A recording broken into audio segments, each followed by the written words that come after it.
Los que quieran la doctrina de Perón, que se suban al camión.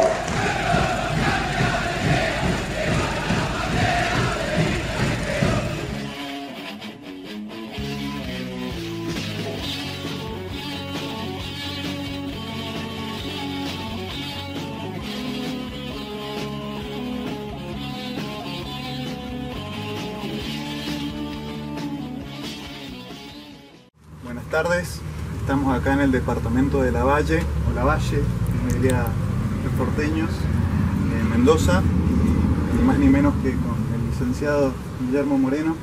¿Qué tal, Moreno? ¿Cómo estás? ¿Qué tal? ¿Cómo estás? Un placer en recibirte, a vos y a todo tu equipo. Bueno, nosotros, en nombre de todo el equipo, muy agradecidos de que nos hayas recibido acá en tu casa, en tu segunda casa, tal vez, ¿no? Bueno, tenemos una entrevista preparada para hacerte. Segunda casa, pero con la misma mujer. Con la misma mujer. O sea, las dos casas que tengo, con la misma mujer, porque eso de segunda casa a veces se malinterpreta. Suena difícil, sí.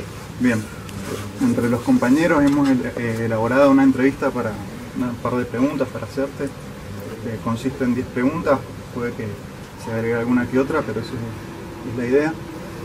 La primera pregunta es una pregunta un poco obligada, por ser vos un economista de trayectoria, y es ¿cómo ves la coyuntura económica que está atravesando la Argentina en estos momentos? Mirá, la veo decididamente mal. La presidencia de Alberto Fernández tiene un déficit fiscal, esto es, los gastos del Tesoro Nacional contra los ingresos del Tesoro Nacional, que en términos de el déficit que genera esto es los gastos por encima de los ingresos, medido contra el PBI, terminó el 2020, o sea el año que acaba de terminar, con 14 puntos del PBI, que sería el Producto Bruto Interno, medido contra el PBI, 14%. Cuando Alfonsín se tuvo que ir del gobierno, porque había fracasado en términos económicos, era el 12% del PBI, o sea que ha superado en 2 puntos el peor momento de los radicales. Pero no conforme con eso, también tiene un déficit del sector externo pavoroso, superior al que tenía también de la Rúa cuando tuvo que dejar el gobierno. Por eso nosotros caracterizamos lo que dejó Macri como una supercrisis. Y lo que dijimos que había que evitar la hipercrisis, que finalmente es la novia. Si no resuelve esta supercrisis, no hay posibilidad de que haga un esquema económico solvente, con permanencia, sustentable. Bueno, esa supercrisis Alberto Fernández la agravó, o sea que estamos transitando hacia la hipercrisis, esto es la anomia, o hacia una depresión económica. Esto lo dije hace algunos meses, decía, bueno, Moreno, ¿por qué la depresión económica? Bueno, ahora cuando ven lo que vale YPF en términos de capitalización bursátil, que es el 10% de lo que debía valer, 1.500 millones de dólares, 1.300, 1.400, 1.500. Bueno, muchachos, eso es la depresión económica, la pérdida de valor de la economía argentina que está expresado en el valor de las empresas es fastuoso. Nunca lo vi. Y esto es lo que vamos a ir transitando este año, entre la depresión económica o la anomia. ¿Cuáles debieran ser las medidas que tiene que tomar el gobierno para volver a tener desarrollo económico sostenido? Mirá, lo primero es resolver los equilibrios macroeconómicos. Y a partir de que vos hiciste los cimientos, o acá en Lavalle sería, bueno, hay que lavar la tierra, viste que llueve y brota la sal. Entonces, no, Moreno, si hay que plantar acá, primero hay que lavar la tierra. Bueno, si no, ni los ajos te salen, ¿está bien? Bien, entonces, hacer los cimientos para un constructor, lavar la tierra para vos que sos ingeniero agrónomo, pero primero hay que hacer lo que hay que hacer. Si no haces lo que hay que hacer, todo lo que haces es de vale. Es decir, no, yo no voy a lavar la tierra. Y bueno, perdiste toda la semilla. A la primera lluvia te brotó la sal y se acabó todo. Bien, vos tenés siempre que hacer lo que hay que hacer. Y esa no es una consigna peronista que siempre la tuvimos en el gobierno de Kirchner. Kirchner decía, hagan lo que hay que hacer. Después la retomó Macri. Pero el hacer lo que hay que hacer es una consigna. Siempre hay que hacer lo que hay que hacer. Nosotros cuando llegamos al gobierno, digo nosotros porque Kirchner asume un 25 de mayo y yo soy secretario de comunicación el 28, 3 días después. Teníamos la tierra lavada. Entonces se podían hacer los surcos, se podía empezar a plantar. Después está en la mano del que planta también, ¿eh? Y que te esfuerces, y que trabajes, y que si te viene el sonda y te hace pedazos, bueno, al otro día empezás de vuelta. Y, bueno, eso es... Pero vos tenías la base. Y entonces Kirchner tenía una famosa frase de que estamos en el infierno y todos los días subimos un escalón. Y eso fue la economía de Kirchner, que nos permitió crecer a tasa china. Y le dijimos a Alberto Fernández, mirá Alberto, va a ser imposible que vos seas Kirchner porque antes no hubo un Dualde. Entonces se enamoró de Alfonsín. Y bueno, y ahora estamos discutiendo si va a ser de la Rúa, que fue la pregunta anterior. Y bueno, este es el lío que tenemos. Entonces, resuelto hacer lo que hay que hacer, los equilibrios macroeconómicos, después tenés que hacer un modelo de desarrollo permanente y sustentable con orientación a la producción. No con orientación al consumo, porque cuando las estanterías están llenas de mercadería y no tenés clientes, ahí tenés que hacer un modelo con orientación al consumo, porque lo que le falta a los negocios es venta. Pero cuando a vos lo que te falta es mercadería, si vos incentivás el consumo, lo único que tenés es demanda insatisfecha. Entonces hay que tener mucho cuidado con eso. Parece lo mismo, pero no es lo mismo. No es lo mismo un modelo de desarrollo económico permanente y sustentable con orientación al consumo que con orientación a la producción. Muy bien, ahora ¿cómo tiene que ser? Con orientación a la producción. ¿Y cómo es eso? Mirá, hay una vieja discusión en la economía que no se saldó para nosotros los economistas clásicos, está saldado, digamos, al menos para los economistas del peronismo, naturalmente que la demanda determina la oferta. Para algunos muchachos del liberalismo la oferta determina la demanda. Para nosotros la demanda determina la oferta. Lo que pasa es que la demanda no es solo el consumo. La demanda tiene un componente muy importante que es la inversión.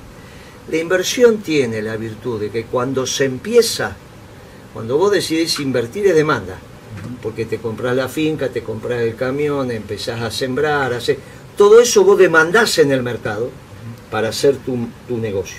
No importa si tenés plata o no, eso que los negocios, que primero está la plata y después los negocios, es una tontería, todo eso vos lo podés hacer con crédito, así que no, ese es un invento de los banqueros, eso. Ahora, vos demandás, pero en el ciclo que viene, cuando tu negocio está armado, la inversión se transformó en un negocio que oferta. Entonces no es el debate de que la economía necesariamente tiene que empezar por la demanda, ese debate está saldado, pero dentro de la demanda vos podés empezar por el consumo privado, por el gasto público o por la inversión privada y exportaciones. Bueno, este es el momento de empezar por exportaciones y por inversión privada, porque no es cierto que hay un antagonismo entre lo público y lo privado. Hay temas que el general Perón no tocó, porque obviamente es un hombre de su tiempo. Pero sobre el rol del Estado, el general Perón explicó todo. Nosotros los peronistas no somos estatistas, somos defensores del sector privado. Lo que pasa es que para nosotros el sector privado también es el movimiento obrero organizado. La estructura de la CGT, de la Confederación General de Trabajo, son los gremios del sector privado, la UON, ESMAT, la Asociación Obrera Textil, la UOCRA, etcétera, etcétera, los petroquímicos, los químicos. Todo eso son muy bien. La diferencia es que somos defensores del sector privado, pero miramos la sociedad de abajo para arriba, por eso somos justicialistas. Por eso somos justicialistas. Somos defensores de la propiedad privada, por eso no somos marxistas. También somos defensores de la justa distribución de la producción de los bienes y servicios, por eso somos justicialistas, no somos liberales. Bien. Guillermo, de acuerdo al modelo de desarrollo permanente y sustentable, ¿cuáles son los vectores de competitividad que tiene la economía argentina para salir adelante? Está bien esa pregunta porque cada pueblo tiene su especificidad y nosotros tenemos que buscar cuál es esa especificidad de nuestros recursos y en la estructuración de nuestra economía que nos permita ser competitivos en el mundo. Y acá tenemos dos, que son los alimentos que se producen en la pampa húmeda y algo que la Argentina tiene y no todos los países tienen, que somos un país con petróleo. No somos un país petrolero, pero somos un país con petróleo.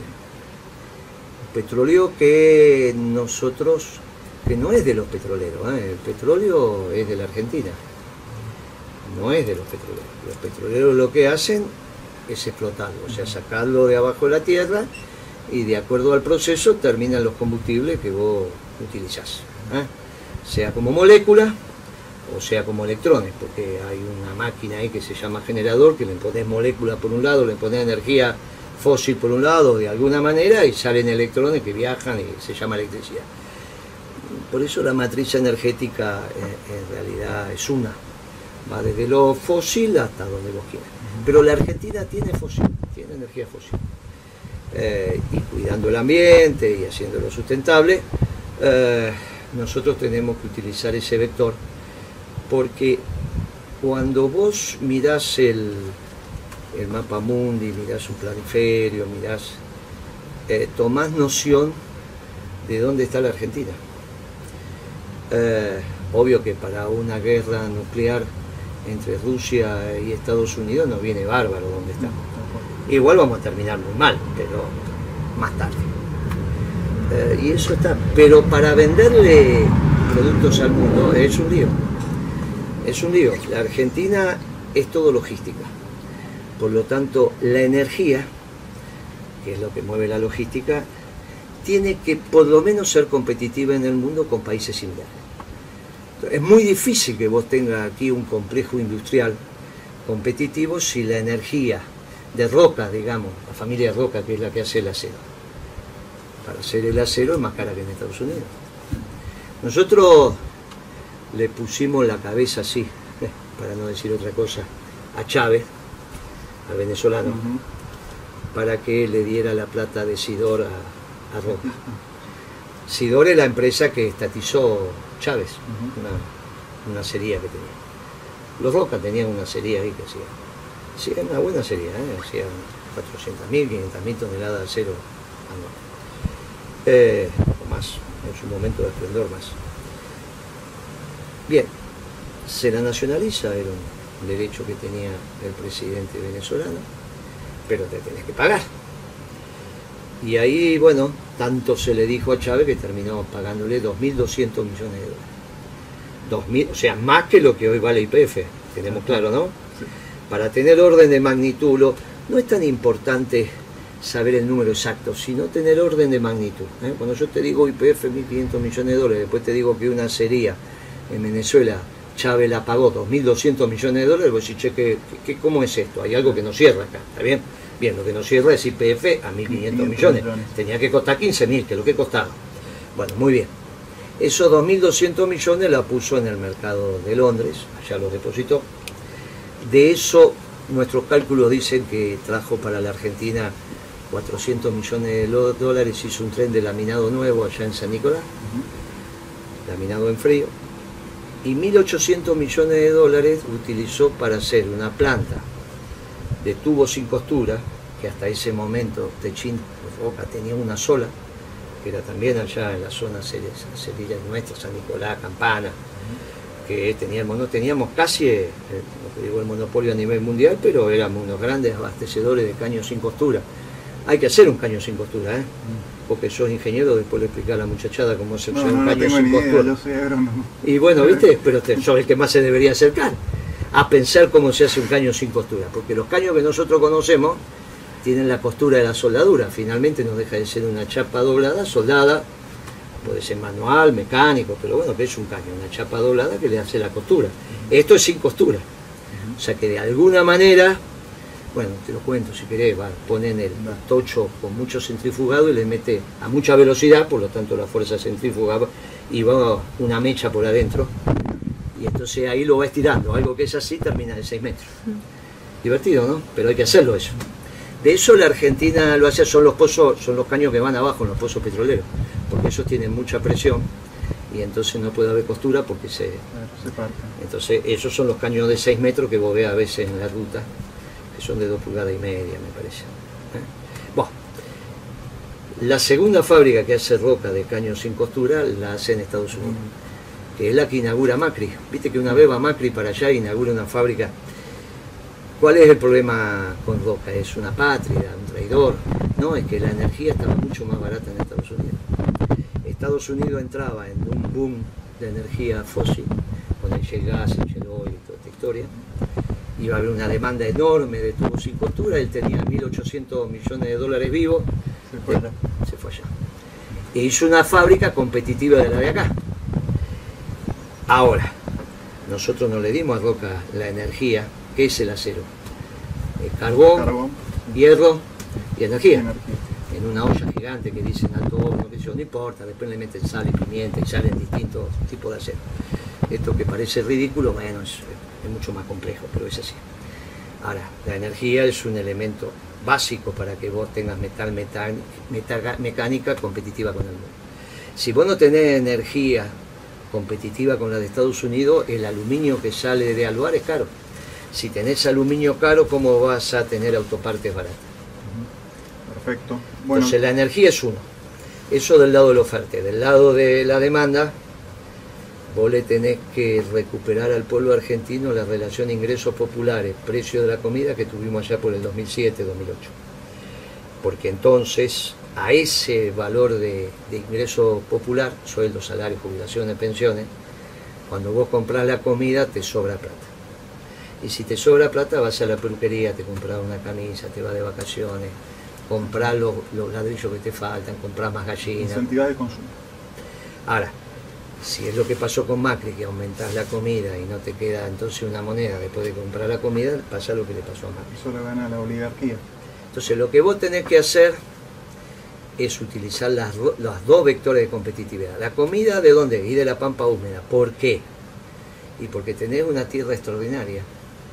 Y entonces tiene una renta extraordinaria esa tierra, que tienen que hacer un aporte no los productores, sino los dueños de la tierra, que se la llevan.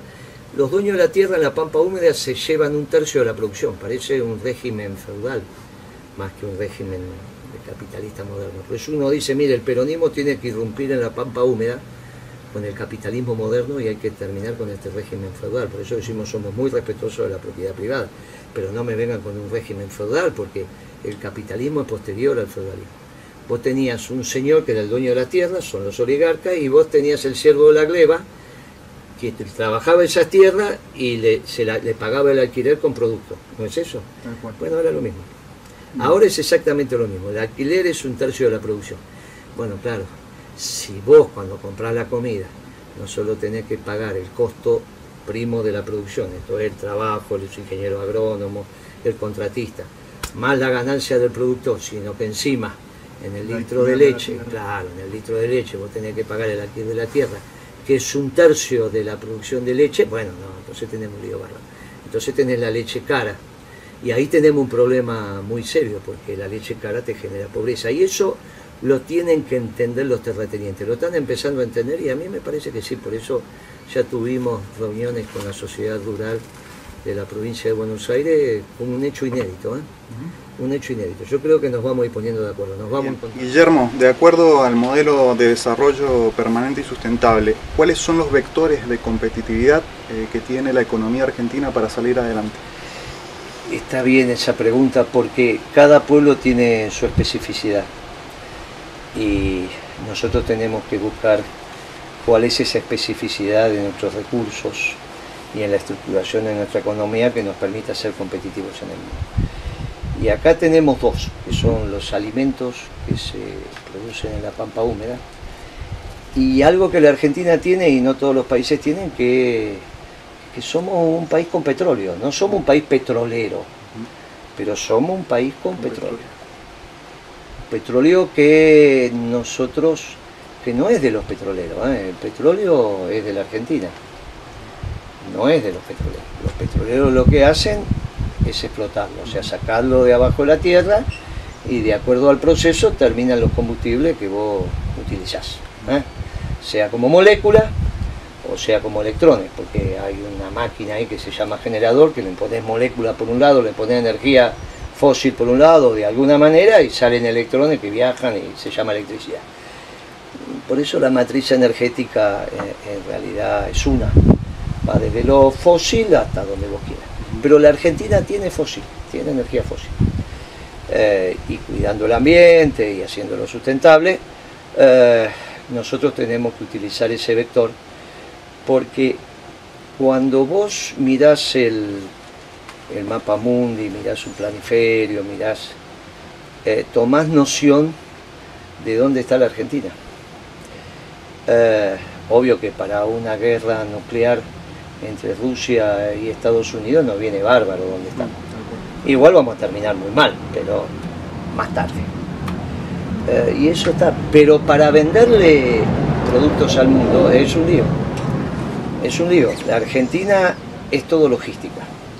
Por lo tanto, la energía, que es lo que mueve la logística, tiene que por lo menos ser competitiva en el mundo con países similares. Es muy difícil que vos tengas aquí un complejo industrial competitivo si la energía de Roca, digamos, la familia Roca, que es la que hace el acero. Para hacer el acero es más cara que en Estados Unidos. Nosotros le pusimos la cabeza así, para no decir otra cosa, a Chávez, al venezolano, para que le diera la plata de Sidor a Roca. Sidor es la empresa que estatizó Chávez, una acería que tenía. Los Roca tenían una acería ahí que hacía. Sí, era una buena acería, hacía unas 400.000, 500.000 toneladas de acero anual. O más, en su momento de esplendor más. Bien, se la nacionaliza, era un derecho que tenía el presidente venezolano, pero te tenés que pagar. Y ahí, bueno, tanto se le dijo a Chávez que terminó pagándole 2.200 millones de dólares. O sea, más que lo que hoy vale YPF, tenemos claro, ¿no? Sí. Para tener orden de magnitud, no es tan importante saber el número exacto, sino tener orden de magnitud. Cuando yo te digo YPF 1.500 millones de dólares, después te digo que una acería en Venezuela, Chávez la pagó 2.200 millones de dólares, vos decís, che, ¿cómo es esto? Hay algo que no cierra acá, ¿está bien? Bien, lo que no cierra es YPF a 1.500 millones. Tenía que costar 15.000, que es lo que costaba. Bueno, muy bien. Esos 2.200 millones la puso en el mercado de Londres, allá los depositó.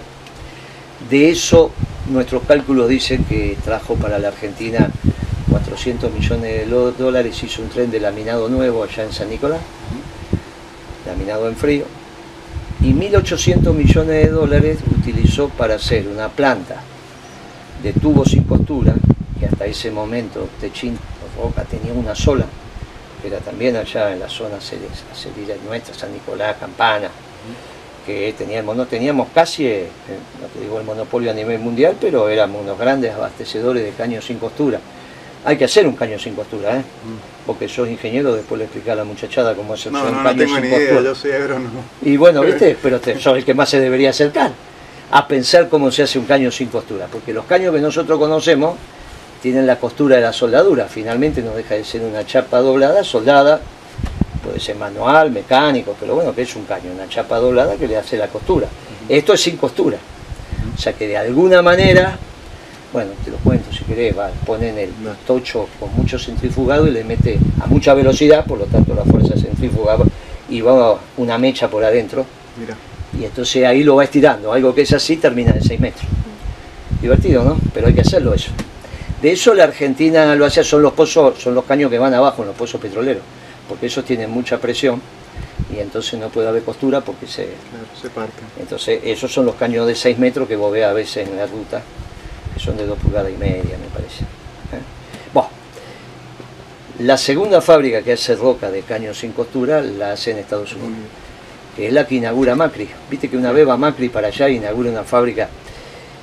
¿Cuál es el problema con Roca? ¿Es una pátrida, un traidor? No, es que la energía estaba mucho más barata en Estados Unidos. Estados Unidos entraba en un boom de energía fósil, con el shale gas, el shale oil y toda esta historia.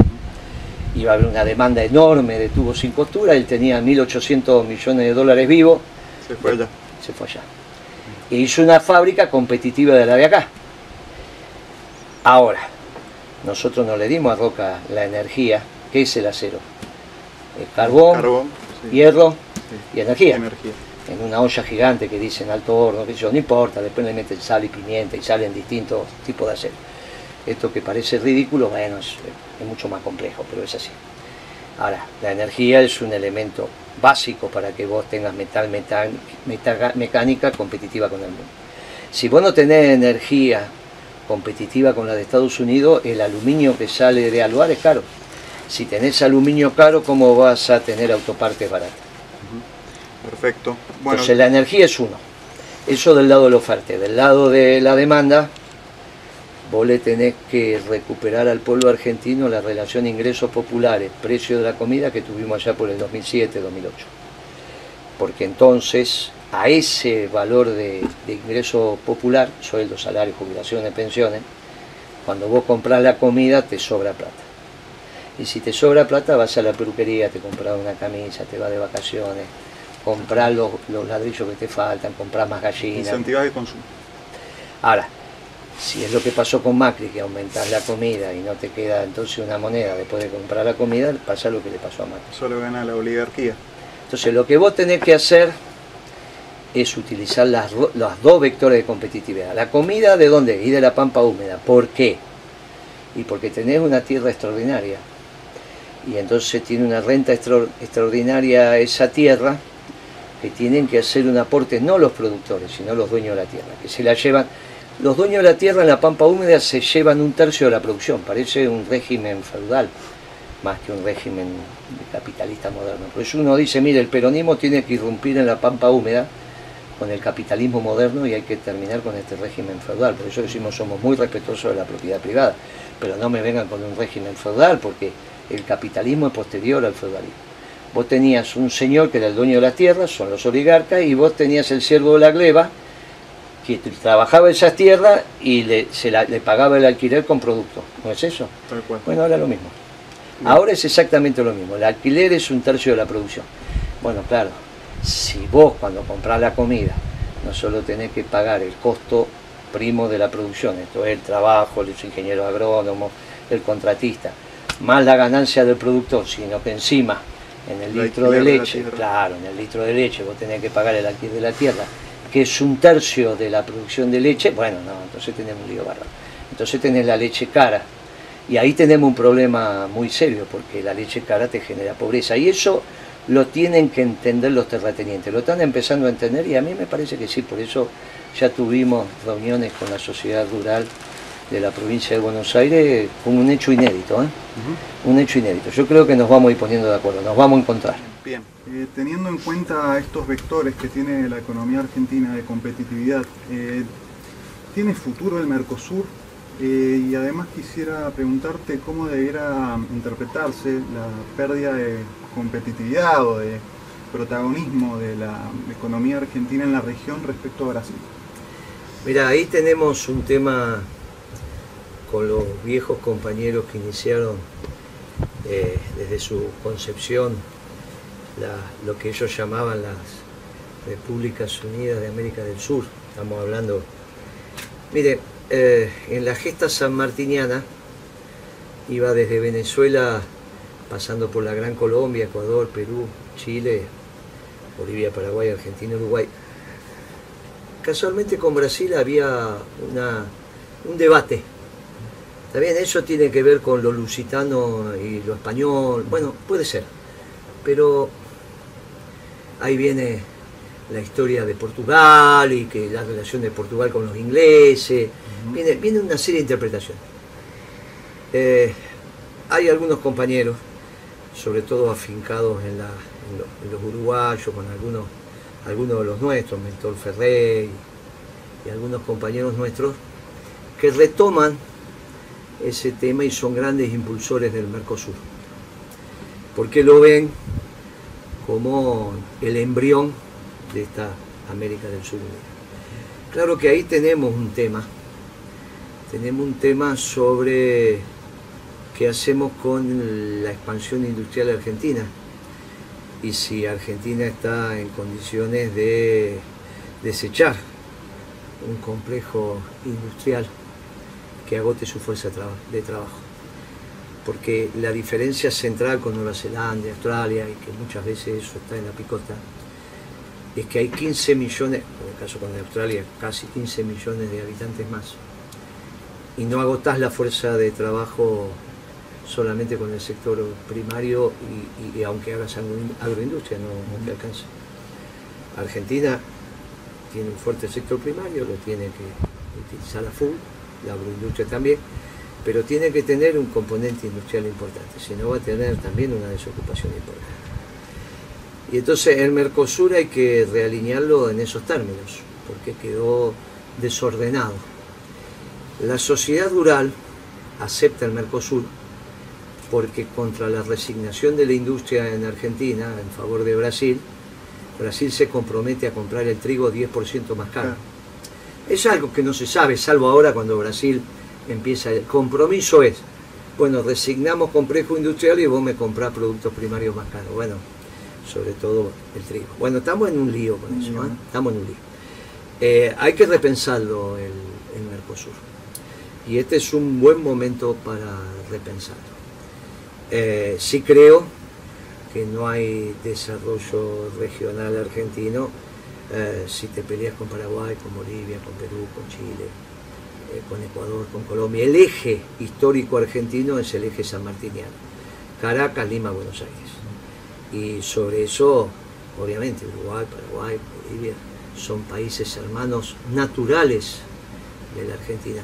El que siempre incentivó la autonomía de Santa Cruz en Brasil fueron los brasileños, no la Argentina. Y si no es autónomo es por Argentina. Por eso miramos con mucha precaución cuando Alberto Fernández se alistó de una manera muy particular con un sector del pueblo boliviano. Nosotros somos amigos del pueblo boliviano, somos amigos de todo el pueblo boliviano. Ese es el rol de la Argentina en la región. Y me parece que no entiende de orden de magnitud. Yo hasta le diría, bueno, por un error conceptual, hay algunos de los nuestros, sobre todo los progresistas, que piensan que los demócratas en Estados Unidos son progresistas. Bueno, está bien, pero vos podáis ahí tener, pero en la región sí, la discusión se da con Brasil. Claro. Por eso quería preguntarte en relación con Brasil, dentro de esta pregunta te la hago.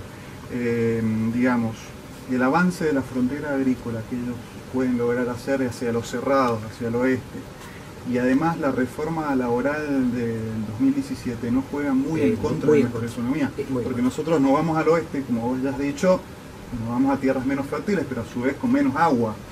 Ellos se van al oeste, son tierras menos fértiles, pero tienen agua. Entonces pueden seguir creciendo y el eje del peso y finalmente se va... es el Paraná, ¿no? Si vos lo seguís imaginariamente, atraviesa Paraguay. Bueno, ahí es donde Argentina frena la guerra Chaco-Paraguaya, ¿no?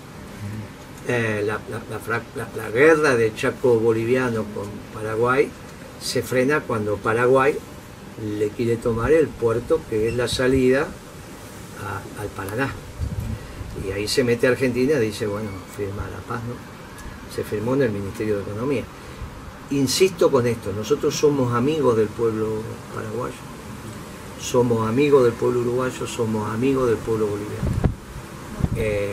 Y ambos partidos, todos los tres que puede haber, dos en Uruguay, ahora tres, dos en Paraguay, por ahí tres, a todos Argentina tiene que darle atención, porque son los países naturalmente aliados de la Argentina. Y en esto hay que tener una geopolítica muy clara. No es que Alberto Fernández puede estar haciendo la geopolítica en la región pensando este me gusta, el otro no me gusta. Es muy raro Alberto Fernández. Que eso lo haga para elegir la pizza, si le gusta de mozzarella, le gusta con cebolla, que sea con aceituna. Eso es con banana y palmito, como los brasileños que te comen ahí esas pizzas raras. Pero muchachos, cuando vos haces política, sobre todo en la región, a menos que vos estés renunciando al rol de liderazgo de Argentina en Hispanoamérica. Bueno, esto es muy complicado. A veces uno tiene ese temor con Alberto Fernández, ¿no? Mira las cosas muy chiquitas. Bien. La quinta pregunta está relacionada con un término geopolítico que es la macrocefalia. Uno cuando ve una imagen satelital de la Argentina, una mancha gris ahí un poco más abajo del delta del Paraná, en forma de abanico, ¿no? Con todas sus rutas convergiendo ahí. Ese protagonismo que ha tenido históricamente la ciudad puerto de Buenos Aires, por ahí un poco uno viéndolo desde el interior, lo ve como en desmedro del resto del país. Una cuenta pendiente el federalismo. Quería preguntarte además cómo cómo podemos hacer para realmente federalizar el país, teniendo en cuenta sus implicancias geopolíticas, ¿no? Sobre todo en el sur de Argentina. Es una cuenta pendiente. Ahora, en términos de defensa nacional, es donde menos retrasado estamos, porque nuestros expertos lo que dicen es que, Dios no lo permita, pero la Argentina podría ser invadida, pero el invasor no se puede quedar. O sea que en términos de defensa nacional estamos bastante razonables. ¿Está bien? Y eso allana las hipótesis de conflicto en tanto y en cuanto, si el otro no puede, te haces amigo. Esto es muy importante. En términos de estructura productiva, que lo estás diciendo, Mendoza es una provincia que demuestra que con esfuerzo y trabajo, acá si vos te quedas quieto, la naturaleza, bueno, acá esto de vivir, acá hay que trabajar. Mendoza es un ejemplo de eso, es un ejemplo, a pesar de que no es una provincia tradicionalmente peronista, y nos ha costado ganar, hemos ganado las primeras elecciones. Sí, hemos ganado. No, y acá tenemos dos gobernadores que fueron extraordinarios nuestros, Paco Pérez. Nosotros hemos ganado. Pero no es, está bien, no es una que voy a decir, bueno, acá se gana siempre. Pero bueno, no es Formosa, no es San Luis. Está bien, tenés alguna, está bien. Pero sin embargo, el trabajo en Mendoza se ve. O sea que Mendoza, la producción mendocina, es una producción que estuvo alén de los mares, y no es solo el vino, ¿no? Acá hacíamos turbinas. Para nosotros era un orgullo que fuéramos a vender, me tocó a mí, vinieron, los de Pescarmona vinieron a vender turbinas en una gira que hicimos a Viena. Y estuvimos ahí, no sé cómo terminó el negocio, porque vos acompañás hasta donde acompañás, pero también las que se venían, o sea, era una industria mendocina, con 1000 y pico de muchachos que entienden cómo hacer turbinas. Te imaginas que nosotros, porque sabemos hacer turbinas. Esa empresa no hay que perderla, ¿no? Obviamente esa capacidad, que no es solo que es una empresa, no es solo, también son los recursos humanos, el saber hacer, el capital, la maquinaria, si no, no vale nada. O sea, todo eso que vale, si haces turbinas, si no haces turbinas no vale nada. ¿Qué vas a hacer? Esa producción estaba en el mundo, aparte del vino, aparte de la fruta, aparte de las pasas de uva, todo eso se veía. Mendoza es un ejemplo de que nosotros podemos transitar a un país más integrado, pero estamos en un defecto, estamos en un defecto. Se ha tratado de paliar eso, incluso los regímenes promocionales hicieron eso, Tierra del Fuego, San Luis, y, qué sé yo, Catamarca, La Rioja, pero bueno, no terminamos de integrar, y mucho tiene que ver con la energía. Mendoza también es una provincia con petróleo, y el petróleo es más caro porque es el liviano. El petróleo de Mendoza compite con el petróleo de Chubut, que es el pesado. Bueno, esto hay que resolverlo, estamos todavía en un dimes y diretes, pero en un modelo de desarrollo esto se resuelve. Pero es una asignatura pendiente, es cierto. Esa es la Argentina volcado al proceso exportador. Entonces tenía su lógica que en el puerto de aguas profundas posible que había en aquel momento, que era Buenos Aires, ¿no? Ingeniero Guaita, allá en Bahía Blanca, bueno, la cosa terminará así. Ahora tenés Rosario, tenés puerto privado, tenés Buenos Aires, tenés La Plata, tenés Bahía, tenés puertos para el sur. El tema de la pesca es una... Mire, yo le digo a los mendocinos esto porque, y se los digo con mucha pasión y mucho patriotismo, para ustedes va a ser un lío, y miro para allá porque ahí hay un montón de mendocinos, para ustedes va a ser un lío entender la nueva Argentina. Ustedes que son bien de tierra adentro, la nueva Argentina, la mitad de su territorio, entre comillas, es mar. Y ese es un proceso que tenemos que valorar. Empezó Menem y terminó recién Alberto Fernández, sacando una ley que legitima unos acuerdos internacionales donde Argentina duplicó su superficie. Lo vamos a llamar territorio donde obviamente es marítimo, ¿no? Pero por la base continental. Hoy la Argentina es un bife de chorizo, pero también es un filé de merluza. Hay que entender que acá duplicamos nuestra superficie con el mar. Por eso, en términos de defensa, eso significa que tenemos que construir una infantería de marina como una cuarta fuerza armada. Porque el combate en el Atlántico no es lo mismo que el combate acá en los Andes. Y nosotros necesitamos una marina que sirva de logística a la usanza norteamericana, pero aquellos muchachos, no muchos, 35 o 40.000 muchachos preparados para el combate costero, que no es la infantería de marina actual, no es la infantería inglesa ni la infantería norteamericana, que es una infantería ofensiva, es una infantería defensiva. Por eso tienen que revisar algunos muchachos del progresismo el rol de China.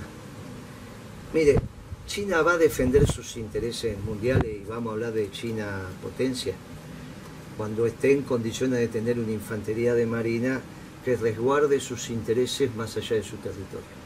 Y está muy lejos, pero muy lejos, por lo menos a 30 años luz de distancia, China de tener una infantería, si la deja, ¿está bien? El primer portaaviones que tuvo China, que es un portaaviones, como todos les dicen, ucraniano, de la época de la Unión Soviética, en la división se lo crearon los ucranianos allá en el Mar Negro. Desde allá vino navegando hasta China. Cuando llegó el portaaviones, que tecnológicamente, imagínate vos lo que es eso, estamos hablando de la Guerra Fría, llegó la secretaria de Defensa de Obama en esa época y le dijo: ¿y para qué quiere un portaaviones China? Ahora dicen que tienen otro, todavía no está operativo, lo votaron pero no está operativo. Hasta que tenga una infantería de marina en condiciones de transportar sus hombres y llevar la guerra mucho más allá de su frontera, es muy difícil que se pueda hablar de la expansión de los chinos en términos de hegemonía mundial. Yo les pido ahí a los progresistas que lean un poquito, muy distinto a los soviéticos, los viejos soviéticos, nuevos rusos, porque la expansión en todo caso era para Europa, y ahí sí es a partir de los tanques, los famosos tanques de Stalin, ¿no? Que decían: no me hagan enojar que pongo en marcha los tanques, y con eso los alemanes se ponían, ¿viste? Pero eso es otra historia. Y por último, tengan en claro que nunca hubo una guerra entre los norteamericanos y los rusos, Digo para que lean bien el mundo, no sea cuestión que se equivoquen. Y te dejo un interrogante para ustedes, que entre todos sumarán 150 años y hay un montón. Revisen por qué los norteamericanos aceptaron que la infantería cubana fuera a defender a los angoleños sobre la ofensiva sudafricana ya en el año 76. Porque no había ninguna posibilidad que Fidel hiciera un puente aéreo desde Cuba a Angola, cuando venían los sudafricanos por lo que hoy es Namibia, si no lo permitía Estados Unidos. Está bien, el presidente era Carter, pero revisen eso. Esto, por eso hay que leer bien lo que pasa en el mundo, Hay que leer bien lo que pasa en el mundo. No vayan a pensar que va a haber una confrontación ruso-norteamericana. Eso siempre es una alianza de primer orden. Lo que pasa es que Trump fue muy evidente esa alianza. Pero no vayan a pensar que Biden la va a modificar. Y ojo, porque un mundo mal caracterizado, por más que vos hagas todo bien, endógenamente termina mal. Tienen que ser los dos elementos: la caracterización del mundo y que vos hagas bien las cosas en Argentina. El problema es que Alberto Fernández piensa mal todo, piensa mal el mundo y piensa mal lo que pasa en Argentina. Estamos fritos, che. El filósofo Alberto Vuela, recientemente en una charla con la agrupación La Brigadier General, considera el Congreso Nacional de Filosofía de 1949, celebrado en Mendoza, como el hecho cultural más importante de la historia argentina. Bueno, en el mismo Perón presenta su libro La Comunidad Organizada, además de acto siguiente, presentar la Constitución del 49. Yo quisiera saber cuál es la vigencia que tiene hoy la comunidad organizada. Total, ha fracasado el liberalismo, ha fracasado el marxismo, en la conceptualización clásica, desde los clásicos quedamos los peronistas, y desde este posmodernismo ha fracasado tanto la socialdemocracia como el neoliberalismo. Queda el peronismo, y la forma de vivenciar es la comunidad organizada, por eso peleamos nosotros, por eso luchamos. ¿Cómo nos articulamos? Nos articulamos en la comunidad. Por eso las 20 verdades hoy tienen plena vigencia, mal que le pese a Alberto Fernández. En realidad nosotros tenemos que peronizar la Argentina para demostrarle a los pueblos del mundo que hay otra manera de vivir, y como no hay contagio más intenso que el contagio del ejemplo, que los pueblos del mundo nos copien. Por eso es imprescindible que gane el peronismo en Mendoza. Gana el peronismo en Mendoza, después ganamos en la Argentina, después ganamos en Hispanoamérica, después hacemos peronistas a los norteamericanos, ayudados por los mexicanos. Ajá. Y después vamos por el resto del mundo. Bueno, aclaremos antes que todo comienza en Mendoza. La peronización del mundo parte de acá, de la Valle. Así que imagínate, de la Valle y de Mendoza. Así que imagínate. Bien. Fracasamos en Mendoza, fracasamos en todo el mundo. Mira la responsabilidad que tienen los peronistas mendocinos, la pucha. Esta noche no van a poder dormir. Guillermo, la paulatina concentración de los mercados de las economías regionales, como es el caso de la vitivinicultura en Cuyo, es motivo de preocupación, y acto seguido a esto quisiera preguntarte cuál es la salida exportadora a los mercados asiáticos de las economías regionales, ya sea Mendoza, San Juan, Catamarca, La Rioja. Para el caso de los mercados asiáticos, ¿debiera ser eficientizando el transporte hacia el Atlántico o vía puertos chilenos por el Pacífico? Bueno, la lógica de los negocios es por el lado del Pacífico. La lógica política es por el lado del Pacífico. La lógica desde la defensa nacional te diría otra cosa. Pero tiene que privar la lógica de los negocios y la lógica política con los chilenos. Por eso Perón planteó el ABC. Algunos compañeros dicen, bueno, pero si Perón planteaba el ABC, porque Brasil, Chile, Argentina en ese momento era lejos la economía más importante de la región, y Perón está formado en eso de a los que pueden ser adversarios los tenemos cerca, ¿no? A los amigos los podés tener más lejos, pero a los que podrían ser adversarios, tenerlos cerca. Esa es la lógica del ABC. Sí, yo creo que vamos por los puertos del Pacífico en un acuerdo integral con los chilenos, ¿no? Y en ese acuerdo integral con los chilenos entra Malvinas. No es que no entra. Ah, sí, para mis amigos chilenos, el acuerdo integral con Chile pasa por Malvinas. En eso tienen que tener una posición muy clara nuestros amigos chilenos. Y si no nos equivocamos. No va solamente la lógica de los negocios. Va la lógica de los negocios, la lógica de la política, que va a privar sobre la lógica de la defensa.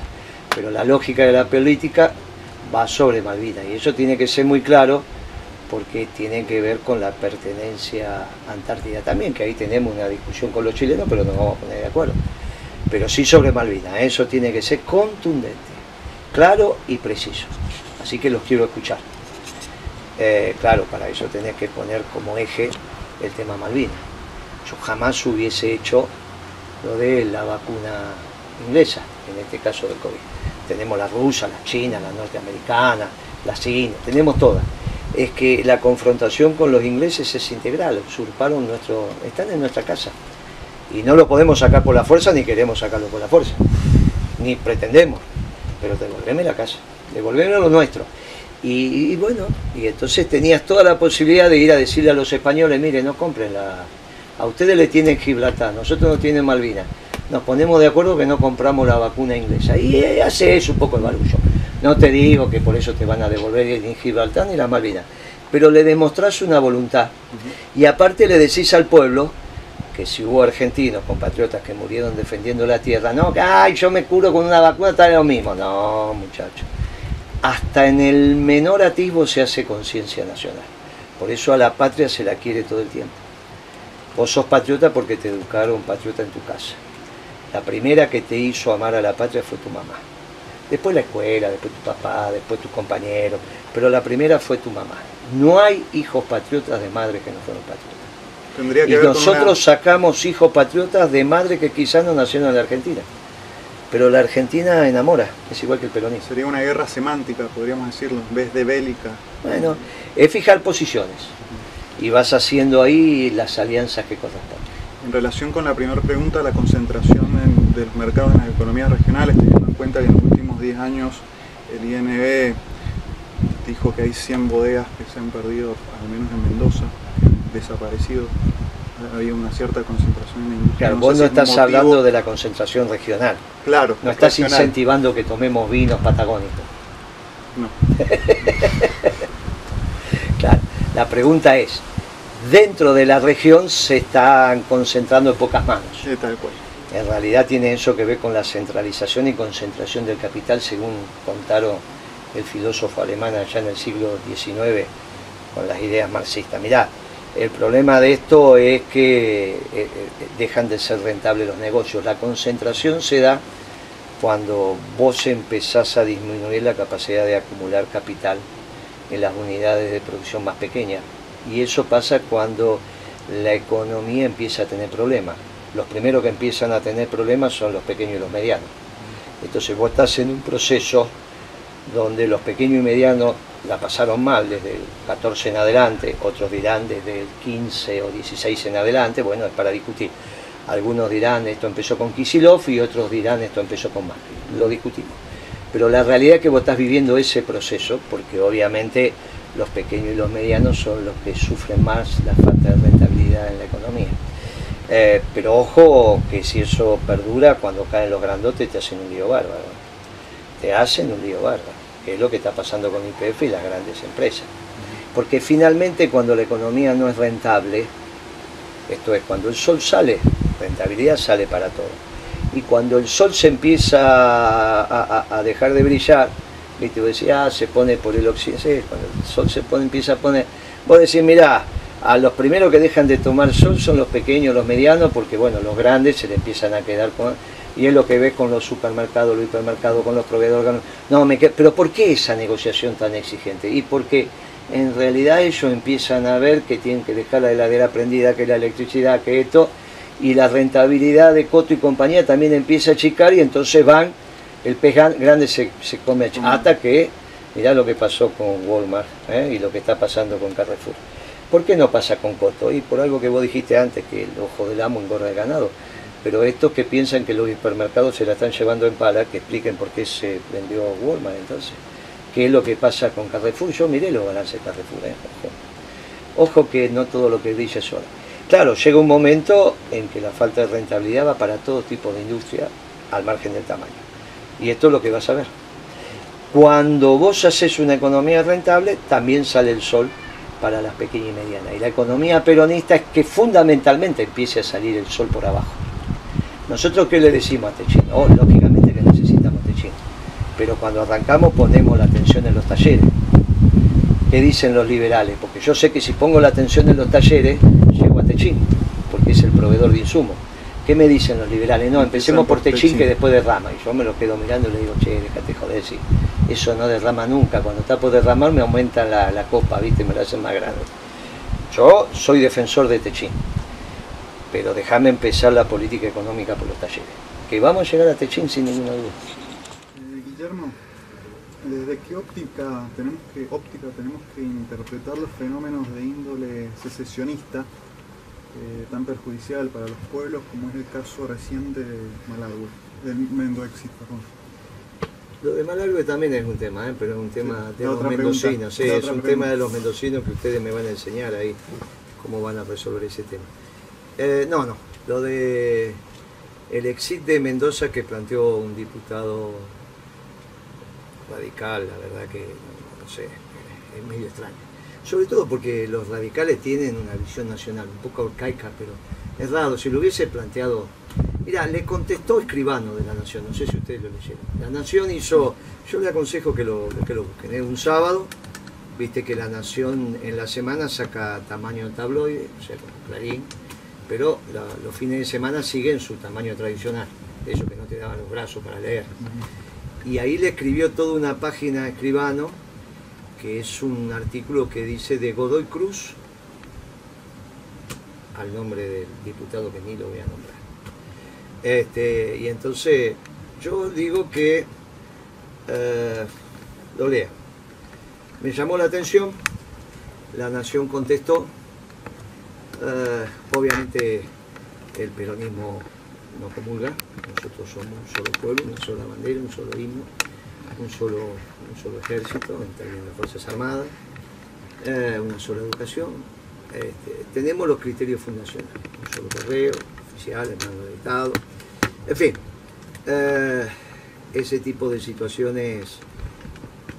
Puede ser que es la segunda vez que me toca vivirlo. En el 2001 me tocó debatirlo con los salteños, que estaban hablando de la patria se construyó con aquellas provincias que delegaron los poderes del Pacto de San José. Bueno, muy bien. Ellos querían reasumir esos poderes delegados, eso implicaba la construcción del Norte Grande, 2001 estoy hablando. Y después también me tocó discutirlo en Tierra del Fuego. Obviamente después el peronismo se hizo cargo del país y eso se terminó. Teníamos muchos ejércitos, teníamos muchas monedas, era un desorden muy grande. Bueno, esto por ahora no tuvo mayor repercusión. Esperemos que este diputado, que su apellido empieza con C, no pase de una bravuconada y nada más que eso. Lo de Malargüe es un tema para ustedes muy delicado. ¿Cómo hacen para integrar el conjunto? Para ustedes es un debate que se lo dejo a los mendocinos. Para mí Malargüe es Mendoza también, ¿no? Como es la Valle Mendoza, como es Maipú Mendoza. Pero bueno, ustedes sabrán cómo tamizan esa situación. Pero es un desafío, es un desafío para el pueblo mendocino. Es un desafío. Este año capaz se salvan y no vuelven a tener que elegir la reina de la vendimia, capaz que no hay fiesta, pero sí tienen que elegirla y Malargüe no participa, es un problema. O sea, ese va a ser el primer punto donde ustedes van a tener que decir cómo es que hacemos. Pero en ese espacio no es a mí el que me toca, le toca a la dirigencia peronista y a la dirigencia de principios y valores y a ustedes como jóvenes encontrar esa síntesis. Eso de Mendoza existe, olvídate. Esas son tonterías, son trasnochadas de este muchacho. Bueno, Guillermo, ya nos acercamos al final. La última pregunta, ¿cuál sería el mensaje para el pueblo mendocino desde el espacio de principios y valores? Mire, para el pueblo mendocino, así como arranqué peronizando el mundo por Mendoza, arrancamos el mensaje para el pueblo mendocino arrancando con el pueblo peronista mendocino. Lamentablemente es claro el fracaso del gobierno nacional y entonces el arrebato que están haciendo algunos sectores de la militancia peronista sobre la herramienta electoral, en este caso el Partido Justicialista, no es producto de la intrusión para de ahí potenciar una posterior victoria. No es que tomás una posición para seguir avanzando, sino que te hace fuerte en una posición para de ahí hacer la resistencia que ellos creen que inexorablemente se va a dar ante el fracaso del gobierno de Alberto Fernández.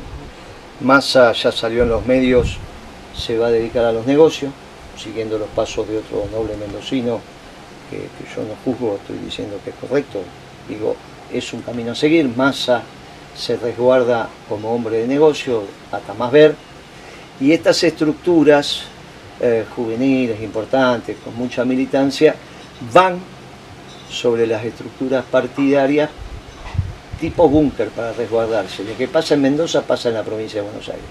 Lo que pasa en Mendoza con el Partido Justicialista pasa en la provincia de Buenos Aires con Máximo Kirchner yendo de presidente del partido. No son acciones ofensivas porque vamos ganando, son acciones defensivas porque sabemos que perdemos.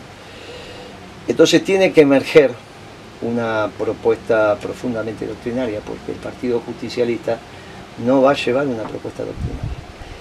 Y en realidad somos la única posibilidad, no solo de los mendocinos, sino de la Argentina, sino del mundo, para vivir en un mundo justo, en un mundo con propiedad privada, pero en un mundo con bienes y servicios repartidos de manera justa. Porque Dios, cuando hizo el mundo, nosotros que creemos en la creación, Dios es completo, entonces hizo los bienes y servicios para todos. El pecado original es el que hace que los bienes sean mal repartidos. Y ahí viene el justicialismo para transitar de vuelta en ese encuentro, en esos encuentros profundos, con lo trascendental, con lo espiritual, y por eso le hemos puesto principios y valores. Tan mal estamos que tenemos que volver a discutir el bien y el mal. Esto estaba resuelto cuando yo tenía tu edad, no se discutía el bien y el mal, se sabía que era el bien y se sabía que iba el mal. Nos peleábamos a morir, yo defendiendo el bien y el otro también pensaba que defendía el bien, pero no estaba en discusión el bien y el mal. Ahora está en discusión y parecería ser que lo que era un criterio correcto desde el bien, como es el trabajo o la justicia, hoy parece que está en discusión. Bueno, nosotros venimos a poner orden. ¿Quiénes somos nosotros? Los mendocinos que se han organizado para construir principios y valores como herramienta electoral. Y vamos a dar una sorpresa, ¿eh? Vamos a dar una sorpresa porque tanto los peronistas que votaron en Cambiemos, en este caso en Suárez o Frente al Cambio, como fue, y los peronistas que votaron a Alberto Fernández van a tener una herramienta doctrinaria. Esa herramienta doctrinaria, entonces, Moreno, somos sectarios y excluyentes, solo peronistas, no, porque por eso nos encontramos con la sociedad rural. Nosotros somos una opción de gobernabilidad y gobernamos siempre con los brazos abiertos. Esta es la diferencia del peronismo, pero déjennos que nosotros nos sintamos orgullosamente peronistas y que creamos de verdad que tenemos la solución. Y después los convocamos a los radicales, convocamos a los sectores demócratas, convocamos incluso a sectores progresistas que se dan cuenta que su marco teórico está fracasado, esto que nosotros llamamos los marxistas reciclados. Su marco teórico está reciclado. Los convocamos para que nos acompañen, pero en una primera etapa nos estamos organizando con los peronistas. Pero no es poco, no es poco. Nos estamos organizando con los peronistas y desde allí vamos a ampliar nuestros brazos. Primero le estamos pidiendo a todos los compañeros peronistas que vean en principios y valores su herramienta electoral. Miren, muchachos, no hay proyectos personales. Los únicos proyectos que triunfan son los proyectos colectivos. Cada uno de nosotros, y somos un accidente en esta historia, hoy estamos, mañana no estamos. Principios y valores es para los mendocinos, es para los peronistas mendocinos, es para los que agarren esas semillas, las germinen y permitan que las flores florezcan. Y lo vuelvo a decir, principios y valores es la herramienta electoral que va a tener el movimiento nacional justicialista en estas elecciones para decirle a los mendocinos, miren compañeros, no se olviden, y no se olviden que ya lo vivieron, y recuerden, porque lo van a volver a vivir sus hijos y sus nietos. Los días más felices fueron, son y volverán a ser peronistas en Mendoza, en la Argentina y para todos los pueblos del mundo. Muchas gracias, compañero. Muchas gracias, compañero.